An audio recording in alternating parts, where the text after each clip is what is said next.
Sambalpur Australia Denmark Jamaica Nepal Malaysia आदि देशर high commissioner को 5 जनिया टीम भारत वर्ष में चलता निर्वाचन को तृणमूल स्तर में देखा तथा निर्वाचन परिचालना निर्वाचन को नहीं साधारण लोकों आग्रह प्रशासन निर्वाचन प्रस्तुति को अनुध्यान करने संबलपुर सहर में पहुंची टीम अंतर्जातीय स्तर में भारत निर्वाचन को नहीं चलता उत्सुकता को अति निकटू देखापी एक कूटनीतिज्ञ और हाई कमिशनर संबलपुर गस्त कर वाराणसी टीम संबलपुर को आसी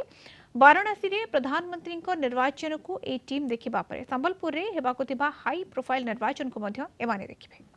आज पांचटा राष्ट्र Australia Denmark Mauritius Nepal African country जन एमनकर हिज एक्सीलेंसीज डिप्लोमेट माने सब आसते एरा तदारक करने को देखा ए प्रोसेसटा को ए प्रोसेस देखिक से निश्चय भाव फीडबैक देवे कि भारत वर्ष जाति धर्म वर्ण निर्विशेष प्रत्येक व्यक्ति को किभली भाव में संवैधानिक अधिकार दि जाइए एवं मुक्त गणतंत्र व्यवस्था रे प्रेस मीडिया को केमती फ्री एंड फेयर प्रसंग उठेबा को क्वेश्चन पचारवा को उत्तर रखा इश्यू बेस्ड प्रसंग लोकंकर प्रसंग किभली भाव निर्वाचन मैदान रखा जाऊँगी आज से देखी मु आशा करी जो डिप्लोमेट मैंने आसी निश्चित भाव भल एक्सपीरियंस हम।